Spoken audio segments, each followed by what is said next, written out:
नमस्कार, आप देख रहे हैं न्यूज 18 का डिजिटल प्लेटफॉर्म और मैं हूं आपके साथ सृष्टि शेखर। नेपाल की राजधानी काठमांडू एक बार फिर से उबाल पर है। शहर की सड़कों पर हजारों युवा सरकार के खिलाफ नारे लगा रहे हैं।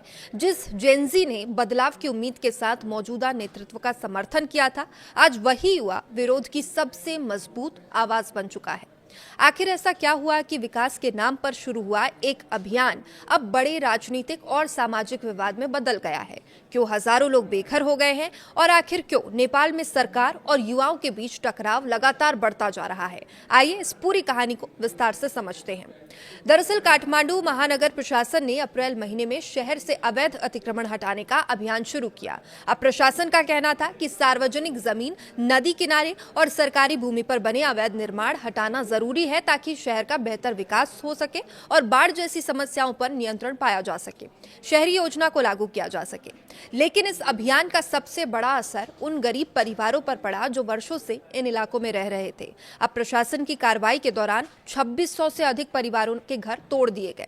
अनुमान है कि इस कार्रवाई में करीब 15,000 लोग बेघर हो गए। अब इनमें से कुछ परिवारों को सरकार ने अस्थायी होल्डिंग सेंटरों में रखा था।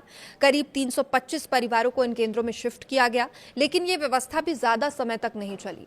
2 जुलाई को प्रशासन ने आदेश जारी किया कि 6 जुलाई तक सभी होल्डिंग सेंटर खाली करा दिए जाएं, लेकिन कई परिवारों ने वहां से जाने से साफ इनकार कर दिया। उनका कहना यह था कि अगर यहां से भी निकाला गया तो उनके पास रहने के लिए कोई जगह नहीं बचेगी और यहीं से हालात और ज्यादा गंभीर होने लगे। तनाव उस समय और बढ़ गया जब शुक्रवार को लगातार बारिश के कारण एक होल्डिंग सेंटर में बाढ़ का पानी भर गया। वहां रह रहे करीब 150 लोग करीब घंटों तक मुश्किल हालात में फंसे रहे। अगले दिन कुछ युवा कार्यकर्ता और सामाजिक संगठन वहां राहत और स्थिति का जायजा लेने पहुंचे, लेकिन आरोप है कि पुलिस ने उन्हें रोकने की कोशिश की और प्रदर्शन के दौरान लाठीचार्ज किया। इस कार्रवाई में एक युवा कार्यकर्ता गंभीर रूप से घायल हो गया। उसका चेहरा बुरी तरह जख्मी हो गया और तस्वीरें सोशल मीडिया पर तेजी से वायरल हुई। अब यही तस्वीरें देखते ही पूरे नेपाल में गुस्से की आग भड़क उठी। अब विरोध केवल बेदखली तक सीमित नहीं रहा, बल्कि पुलिस की कार्रवाई, मानवाधिकार और सरकार के रवैये पर भी सवाल उठने लगे। तो सबसे दिलचस्प बात यह है कि विरोध करने वालों में बड़ी संख्या युवाओं की है। इन्हीं युवाओं ने हाल ही के वर्षों में बदलाव की राजनीति का समर्थन किया था। वे पारंपरिक राजनीति से अलग नई सोच, पारदर्शिता और बेहतर प्रशासन की उम्मीद कर रहे थे, लेकिन अब उनका आरोप है कि विकास के नाम पर गरीबों को उनके घरों से बेदखल किया जा रहा है। प्रदर्शन कर रहे युवाओं का कहना है कि अगर किसी इलाके को खाली कराना जरूरी भी था तो पहले पुनर्वास की स्थायी व्यवस्था की जानी चाहिए थी। बिना वैकल्पिक आवाज दिए लोगों को सड़क पर छोड़ देना किसी भी लोकतांत्रिक व्यवस्था में उचित नहीं माना जा सकता। हालात तब और संवेदनशील हो गए जब इसी महीने 25 वर्षीय प्रदर्शनकारी गणेश नेपाली की मौत की खबरें सामने आई। अब रिपोर्ट्स के मुताबिक उन्होंने कथित तौर पर पुलिस द्वारा उनकी मोटरसाइकिल पर व्हील लॉक लगाए जाने के बाद आत्मदाह कर लिया। हालांकि इस घटना के कारणों और परिस्थितियों को लेकर अलग अलग दावे भी सामने आए, लेकिन इस घटना ने सरकार के खिलाफ नाराजगी को और बढ़ा दिया। इसके अलावा कई छात्र नेताओं, सामाजिक कार्यकर्ताओं और पत्रकारों की गिरफ्तारी की खबरें भी सामने आई। राजधानी काठमांडू के अलावा कोशी प्रांत में भी दर्जनों लोगों को हिरासत में लिया गया। इन गिरफ्तारियों की विपक्षी नेताओं ने भी आलोचना की और सरकार से संयम बरतने की मांग की। सरकार और महानगर प्रशासन का कहना है कि अतिक्रमण हटाना कानून के अनुसार किया जा रहा है और प्रशासन का तर्क यह है कि सार्वजनिक जमीन पर अवैध कब्जे लंबे समय से शहर की सबसे बड़ी समस्या में शामिल रहे हैं। वहीं अधिकारियों का कहना है कि अगर ऐसे निर्माण नहीं हटाए जाएंगे तो फिर भविष्य में बाढ़, ट्रैफिक और शहरी विकास की जो समस्याएं हैं वो और ज्यादा गंभीर हो जाएंगी। सरकार ये भी कह रही है कि प्रभावित परिवारों के लिए अस्थायी व्यवस्था की गई थी और आगे भी समाधान तलाशने की कोशिश जारी है, लेकिन आलोचकों का ये कहना है कि केवल अस्थायी आश्रय देना पर्याप्त नहीं था।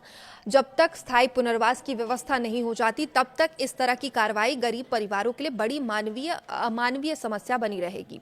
और बता दें कि नेपाल में ये विरोध केवल मकानों की बेदखली का मुद्दा नहीं रह गया है। अब सरकार की जवाबदेही, मानवाधिकार, शहरी विकास और सामाजिक न्याय जैसे बड़े सवालों से जुड़ चुका है। युवाओं का कहना है कि विकास जरूरी है, लेकिन विकास ऐसा होना चाहिए जिसमें गरीबों के अधिकारों, सम्मान की रक्षा भी हो। और वहीं सरकार का कहना है कि कानून सभी के लिए बराबर है। सार्वजनिक जमीन को खाली कराना प्रशासन की जिम्मेदारी है। यानी एक तरफ कानून और विकास का तर्क है तो दूसरी तरफ मानवीय संवेदनाएं हैं और पुनर्वास का सवाल है। और यही वजह है कि ये विवाद लगातार गहराता भी जा रहा है। फिलहाल काठमांडू में माहौल बेहद तनावपूर्ण बना हुआ है। एक ओर सरकार अपने फैसले पर कायम नजर आ रही है, तो वहीं दूसरी ओर हजारों प्रभावित परिवार और बड़ी संख्या में युवा सड़कों पर उतर चुके हैं। आने वाले दिनों में सरकार इस संकट का समाधान बातचीत से निकालती है या फिर टकराव और बढ़ता है, इस पर पूरे नेपाल की नजर बनी हुई है। लेकिन एक बात साफ है कि किसी भी शहर का विकास तभी सफल माना जाता है जब उसमें आधुनिक बुनियादी ढांचे के साथ साथ आम नागरिकों, खास करके गरीब और कमजोर वर्गों के अधिकारों की भी रक्षा हो। अब देखना होगा नेपाल सरकार इस चुनौती का सामना किस तरह से करती है और क्या बेघर हुए हजारों परिवारों को स्थायी राहत मिल पाती है। आप इस पूरे मामले को किस नजरिए से देखते हैं? क्या विकास के लिए इस तरह की कार्रवाई जरूरी है या पहले प्रभावित लोगों के पुनर्वास की व्यवस्था होनी चाहिए? अपनी राय कमेंट में जरूर बताइएगा। नमस्कार।